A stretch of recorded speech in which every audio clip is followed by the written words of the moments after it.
राम राम, नमस्ते, राधे राधे, हेलो दोस्तों।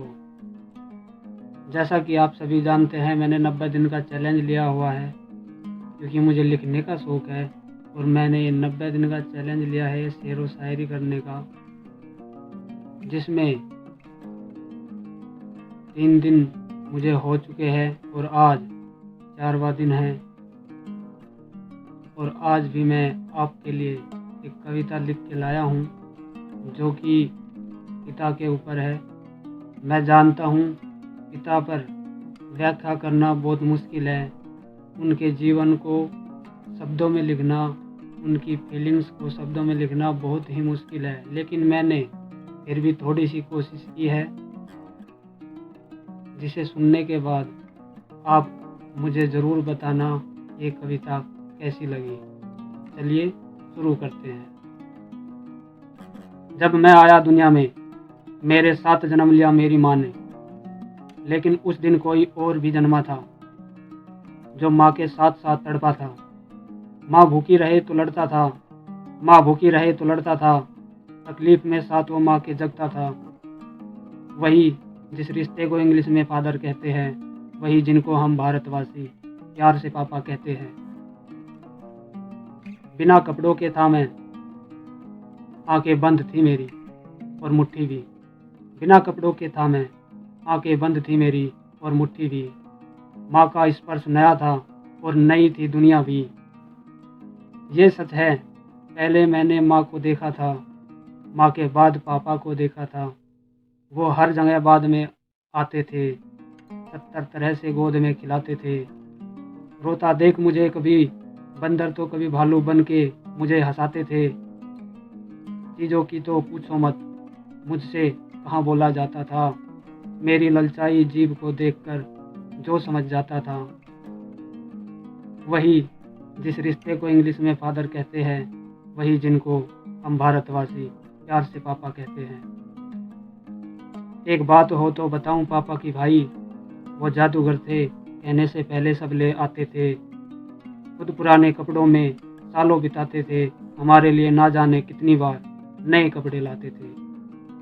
बढ़िया से बढ़िया खिलाया हमको, बढ़िया से बढ़िया पहनाया हमको, बढ़िया से बढ़िया स्कूल में पढ़ाया हमको। कर्जा हमारे लिए किया पर कभी ना बताया हमको।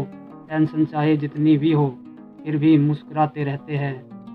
वही जिस रिश्ते को इंग्लिश में फादर कहते हैं, वही जिनको हम भारतवासी प्यार से पापा कहते हैं।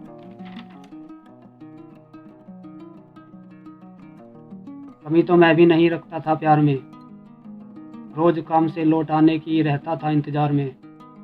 यूं तो हर वक्त माँ चाहिए होती थी हमको, जैसे पापा आए बस चिपक जाते थे उनको। यूं तो माँ के हम राज दुलारे थे, यूं तो माँ के हम राज दुलारे थे, लेकिन जाकर जिसकी गोद में हम उनके कमांडो बन जाते थे। वही जिस रिश्ते को इंग्लिश में फादर कहते हैं, वही जिनको हम भारतवासी प्यार से पापा कहते हैं। अब जवान हो गए हैं हम, बचपन में क्या थे और क्या हो गए हैं हम। अब जवान हो गए हैं हम, बचपन में क्या थे और अब क्या हो गए हैं हम। पापा की नसीहत बकवास लगती है, दूसरों में अच्छाई, पापा में कमियां, सिर्फ कमियां दिखती है। अपनी तो कमाई आती नहीं, घर में निठल्ले पड़े रहते हैं। पापा कमा कमा के लाते हैं, हम घर में बैठ के खाते हैं।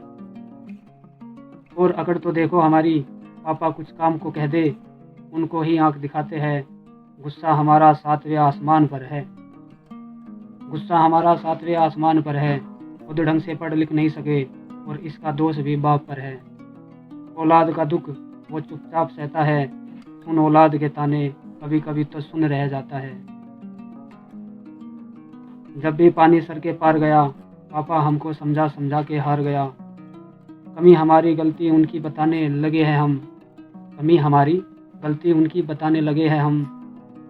किया क्या है हमारे लिए आज तक, कह कह कर चिढ़ाने लगे हैं हम। ये सुन पापा से जब बर्दाश्त नहीं हुआ, तो तब भी हम नहीं, पापा घर से बाहर गया। औलाद से बाप कभी नहीं लड़ता, गलती पर कभी प्यार से, कभी डांट तो कभी मार से हमें समझाते हैं। एक बाप पूरी दुनिया से जीत सकता है, पर एक बाप औलाद से हार जाता है। वही जिस रिश्ते को इंग्लिश में फादर कहते हैं, वही जिनको हम भारतवासी प्यार से पापा कहते हैं। लेकिन अब हम इतने बड़े हो गए हैं कि हमारी भी जवान औलादें हैं। मज़े की बात तो यह है, हम जैसे थे जवानी में, हमारी औलादें भी ऐसी हैं। अब हमको पछतावा होता है, जैसा दुख पापा को होता था सुन सुन के, आज वही दुख हमको होता है। जिसके पापा है आज वो माफ़ी मांग लो, जिनके नहीं रहे उनसे पूछो। बाप के जाने के बाद दिन में तारे दिख जाते हैं, आटा छोड़ बाप के बाद नून के भी भाव पता चल जाते हैं। जब तक जिंदा हो तुम मत अपमान करो उनका, पापा है तुम्हारे सम्मान करो इनका। धन्यवाद।